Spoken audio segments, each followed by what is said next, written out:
Hey everybody, welcome back to A Higher Future. I am UB Simigneti, joined by Dr. Nicole Gravagna as always. Hi, Doc. Hi, UB.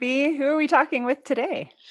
So we are talking to another Nicole, Nicole Craine, who's a good friend, and now she's CEO of Techtonic Inc. out of Boulder, Colorado, which is a really just great, amazing, cool, unique way to develop talent from underrepresented groups through a really cool apprenticeship model, which we'll talk about. So first of all, hi, Nicole.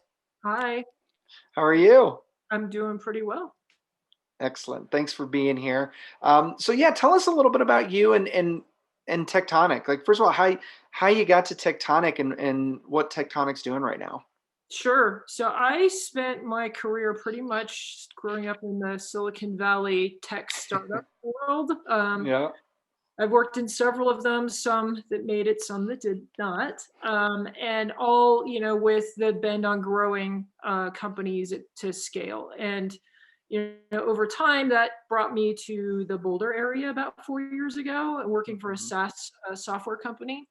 And one of the challenges I always had was hiring good tech talent, right? Especially as I moved up the ranks and you take on responsibility, when you're competing for good talent, that's a tough nut to crack for a lot of us. And I was in the process of looking at opportunities and came across the Techtonic model, and it hit me with the apprenticeship, like, why did not somebody not think about this sooner? Right? It makes perfect sense. If you can't find it, go create your own. So Mhm. that was about a year ago I joined the company, and still going strong. Oh, I love it. It's so let's talk about that in terms of the future of work. Well, first of all, let's talk about the pandemic. What has been the impact of that on Techtonic and your mission, like what you're trying to do? How has that changed it in any way? I would say it did allow us to make some pivots, some more challenging than others. So, like most companies last year, we had to make the move to virtual pretty quickly, Mhm. when corporate offices were shut down. So not only did we have to do that for our own staff, but our classes at the time were in-person instructor led. So we had to pivot all of our classroom training to that. Apologies for that. Little no, we have a guest, a cameo. Um, so that it was a challenge for us, but what it allowed us to do is start to offer opportunities to students that may not be local to the Denver Boulder area. And Mhm. then we also started to see a shift in client responsiveness to, do you have to be in a facility? So even though we had a slowdown, like many other companies last year in hiring, if you will, a lot of companies went into a wait and see mode. Prior to the pandemic, it was, they have to be in my city. I want them to come into my office. So it really had us focused on expansion relative to geographic location. Mhm. I think now companies are like, maybe my assumption pre-pandemic wasn't as accurate as I thought, and now I can go after the best of the best talent or look at other alternative paths. So that has actually allowed us to pivot to go after other companies looking to solve their hiring needs. It is amazing how companies will automatically jump to the thing that limits them most in terms of hiring. They're like, well, we'll never be able to get that, so we'll do this. And it's awesome now that at least geography has stopped being one of those limitations.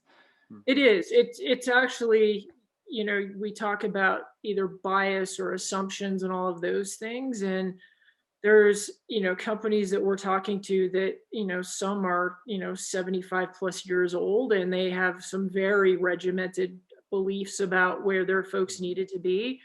And some of them now are the first ones who are like, we don't care where they are.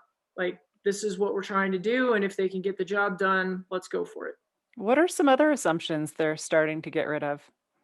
The 4 year degree is the biggest one. I think when it comes to technology, a lot of companies believe you have to have the traditional CS degree and you have to come from a certain school and belong to certain community programs. And now we're starting to see a lot of companies are setting that aside, especially when boot camp started and some others, that they're realizing that there's a lot of people out there that have the aptitude and they can go learn the skills and be as productive and sometimes more productive than someone that's coming out with that degree.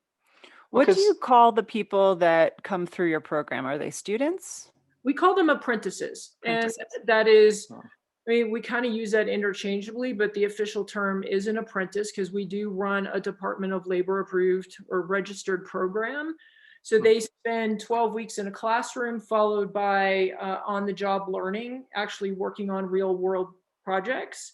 And at the completion of 2,000 hours, they graduate from that program and become what the industry would generally look at as a software development level 1. Well, and I think what's really cool is, because I want to talk a little more about, the apprenticeship model has been around for thousands of years. And so bringing this into, first of all, software development, but also, can you talk a little bit about the layers within software development, right? Because I think companies are wanting to hire dozens upon dozens of people in software development, but not necessarily, to your point, now they know they don't need a 4-year CS degree, because there are now different levels and aspects of software development where we can get people into those roles faster. So what are those different roles? So there's different roles, different languages, right, different disciplines. So we focus on the JavaScript type stack. So there's multiples out there. We try and keep ours pretty focused. And then we have folks that, they're more back-end heavy lifting versus front-end UI UX. And then we also have people that'll go down the QA route, right? So they're the folks that are really testing what was developed and making sure there's a virtuous circle there. We also have folks that come out doing product management. So these are the folks that are really looking at what are the requirements to be built. Do you need me to fix that? No, I think it's okay. Is this actually one dog or multiple dogs? Yeah. There's 2. They're egging each other on. No, I love it. Okay. Yeah. So real life pandemic audience. is all about. This is the real life, baby. But product managers are the folks that work with the client and then the development team to really look at, okay, here's what we're building, here's what we focus on today, here's what's in the bug list that we want to tackle, and really making sure they're controlling scope and output than hands-on development. Yeah. There are other tracks that are out there. In fact, we're looking to add to ours is cybersecurity. So those folks that work on networking protocols and how to keep networks safe and secure, and especially in this world of data collection that we all live in, right? That's another big one that we're finding that people can go through, say, 4 to 8 months of training and be relatively proficient to start a career path. Some of the others that are out there are what is referred to as low code or no code.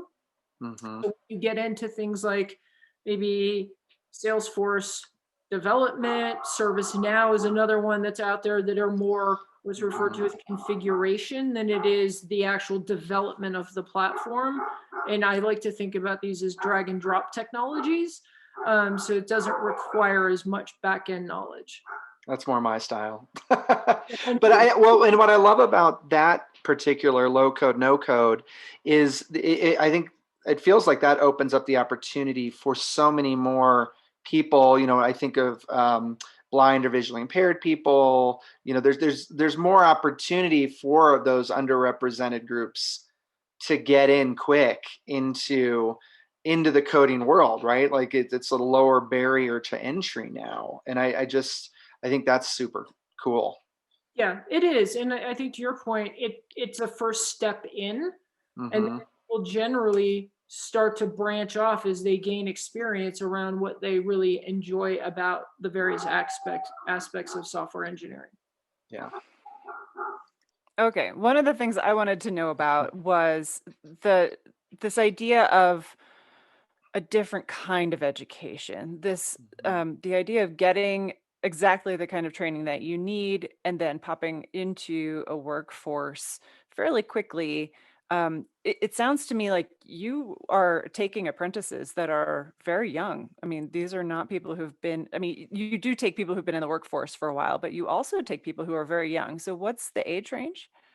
So we will draw a line at 16. So somebody who may have just, decided college wasn't the path, finished high school or GED, and has looked at this as a possible path. So that is one of the places we go. And then we have people that are looking to make career changes, for instance, that may have gotten moved out of a particular role, like manufacturing, as it moves into more of a technology. There's an opportunity to reskill or upskill a lot of folks as well. So we're pretty much across the spectrum in terms of age. Okay, so young people come into your program, and then so I just want to make this clear for people to visualize what this is like. So you come in, there's some education, but also you're put with someone because through Techtonic you have actual work going on for clients. And so the students, the apprentices, are then working on real projects for real customers with a real employee. And so then they learn on the job, and it's different than a classroom style education. It's a real on the job learning environment. It Yes, sounds like there's also, it's not just the technical parts of the learning, but also that they learn to work with their client and have that client facing experience. they do. So if we look at the journey, if you will, of an apprentice, they start in a classroom setting. But where I like to think the real world part comes in is what we call on the job learning, which is the part where they leave the classroom and spend about another 1,500 hours working on those client projects. So Wow. we have clients that have come to us to build everything from an e-commerce site for online bicycles, like bike stores, Hmm. to satellites in orbit. And our apprentices will get staffed on the teams working on those projects. So they're not case studies, if you will. This is real client work where they've come to us to produce a deliverable. That apprentice on the team works under a team lead for mentorship, oversight, and guidance. And then at the completion of the project, if the client chooses to, they can actually hire the apprentice full time to Hmm. be an employee of their company. And that's generally the model that we see for most of the apprentices. We do have situations where we retain the apprentices as good, solid senior talent over time, and we have probably 3 or 4 on staff now that are now team leads guiding new apprentices coming through the program. Hmm. We talk sometimes to folks in different industries that have very long educational pathways required to get to the first job, 5 years, 10 years. And I'm wondering, technology, software development, that kind of thing seems like one of the faster ways that someone can get trained up for a new career or their first career. And it's only because I think of that um, scrappy mindset of technology. I mean, that's the way the startup Mhm. technology world thinks. I'm wondering, do you think about other industries and how this model may apply in other industries that have had a longer, maybe stodgier educational pathway to get to them? It's interesting because I remember when we brought on someone in our marketing team and she started to learn about the apprenticeship. She's like, oh my God, why do they not have this for digital marketing? It was Yeah. literally one of the first things she said.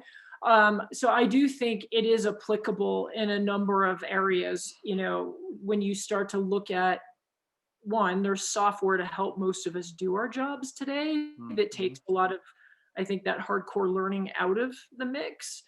But yes, I do think the model in itself lends well to people that have the desire to learn something new, right? Because you get formal training followed by the practical application of it, and that generally allows most individuals to learn faster.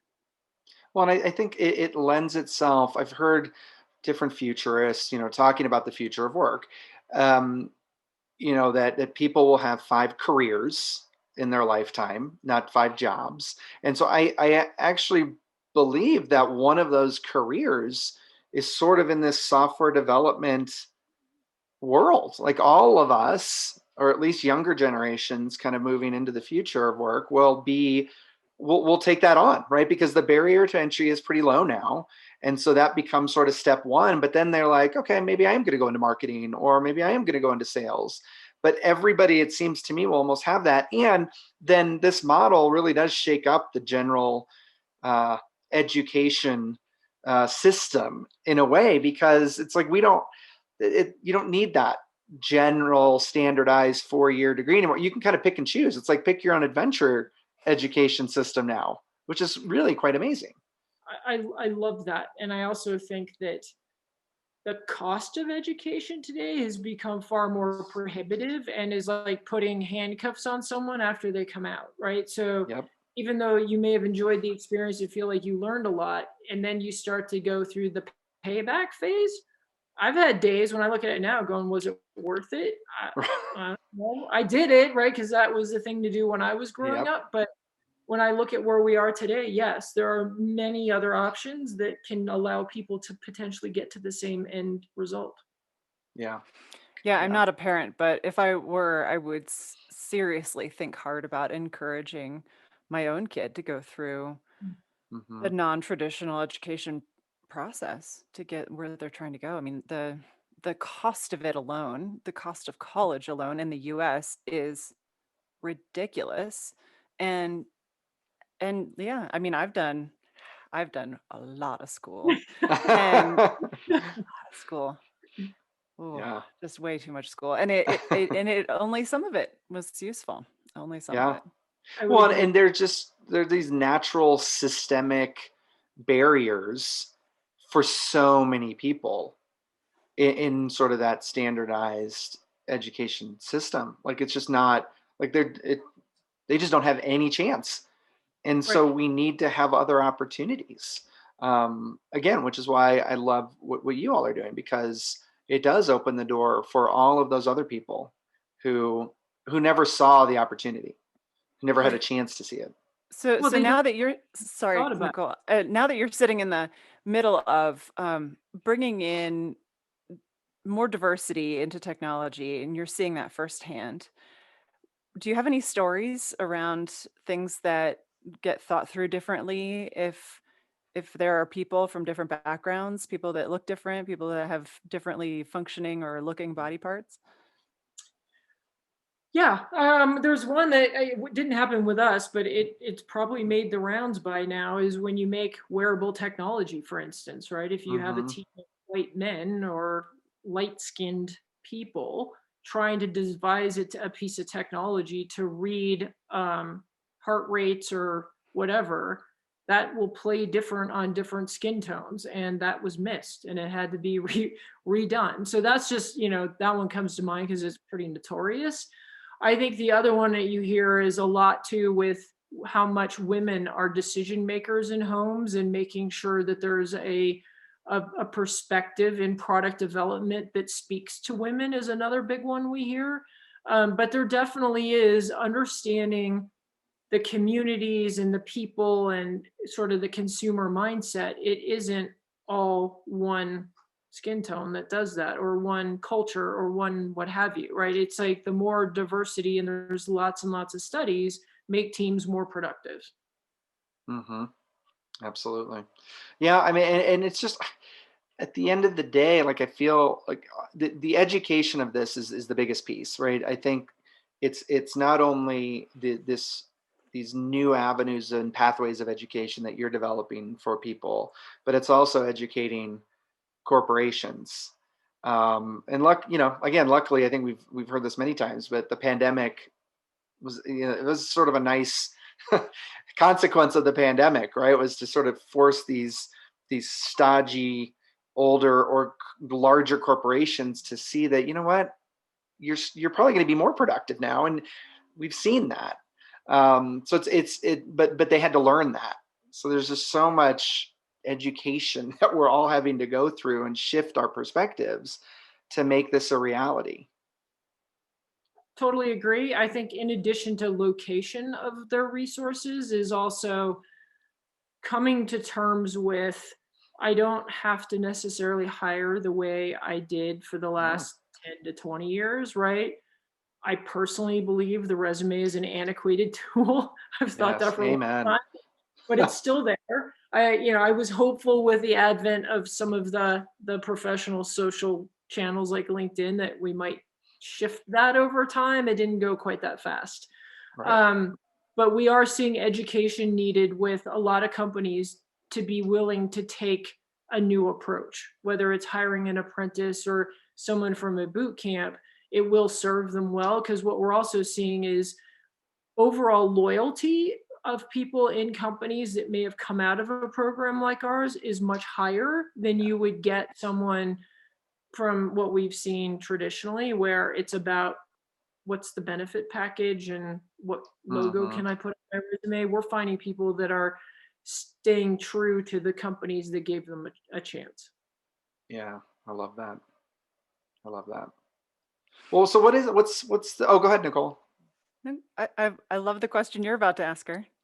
Well, I mean, what's the future for you all? Like what is the future of work going to be in 5 years? What's that goal out there? Sure. So we have a vision to be the recruiting partner for the Fortune 500, right, over time. Mm-hmm. When you look at the overall gap, there's like 1 million unfilled tech jobs today, let alone 5 years from now. And allowing us to not only level up the underserved communities and provide opportunities, we want to come in there and be a partner with the companies that can employ that. So think about us as that middle handshake of how do you make those two things come together a little bit more seamlessly. Yeah. I love it. We got a lot of work to do, all of us, to change the world. Yeah. We're going to do it. Well, it was awesome talking to you and catching up. Thank you, for your perspective. And yeah, we just want to help get the word out about what Techtonic's doing, because it really is about shifting companies' perspectives on where they find talent moving forward. They've got to shift, right? It can't be the same school. It can't be the same small community. It's got to be so much different. I So agree. thank you. Of course. This was fun. Awesome. Well, thank you all for watching, continuing to, move us up the lists of all the great podcasts in the world, hopefully. Thank you. Check it out, A Higher Future podcast. We'll talk to you soon. Bye.